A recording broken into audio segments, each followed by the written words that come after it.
Hallelujah. প্রত্যেককে জয় যিশু। Power of god চ্যানেলে প্রত্যেককে স্বাগত জানাই। প্রভুকে ধন্যবাদ দিই যে প্রভু আমাকে আশীর্বাদ করেছে, আপনাদের সামনে আসতে সাহায্য করেছে, তার জন্য প্রভুকে ধন্যবাদ দিই।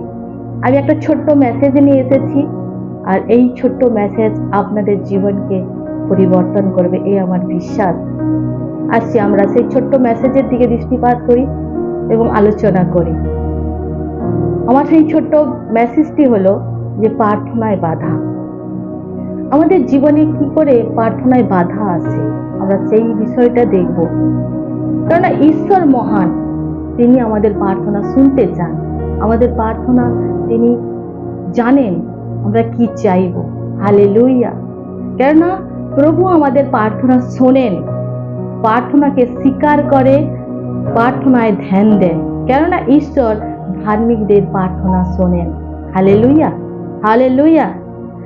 কিন্তু এক বিষয় রয়েছে, যে বিষয়টা আমাদেরকে প্রার্থনা করতে এবং প্রার্থনা ঈশ্বরের কাছে গ্রাহ্য করতে বাধা সৃষ্টি করে, আর সেটা হচ্ছে অহংকার বা দাম্ভিকতা। কেননা এই অহংকার এবং এই দাম্ভিকতার ফলে ঈশ্বর আমাদের প্রার্থনা শোনেন না এবং গ্রাহ্য হয় না। যদি আমরা কোনো ব্যক্তিকে ক্ষমা না করি, আর ক্ষমা না করা মানে অহংকার, আর এই অহংকার বা ক্ষমা না করা আমাদের জীবনে একটা বিশাল বাধা হয়ে দাঁড়ায়। তাই ঈশ্বরের দৃষ্টিতে সেই বাধা আর ঈশ্বরের সেই প্রার্থনা ঈশ্বরের কাছে যায় না। হালেলুয়া।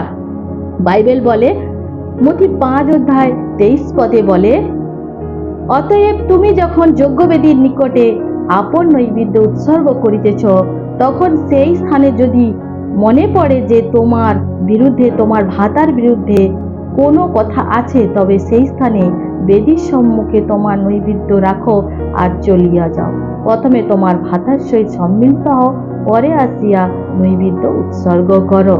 হালেলুয়া। শাস্ত্র আজকে আমাদেরকে বলে, আগে ভাইকে ক্ষমা করো, তবে প্রভুর কাছে আসো।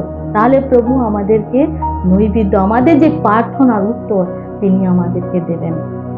তাই প্রভু তার বাক্যে বলে যে, গীত সংহিতা 34:18 বলে যে, সদাপ্রভু ভগ্নচিত্তদের নিকটবর্তী, তিনি চূর্ণ মনাদের পরিত্রাণ করেন। হালেলুয়া।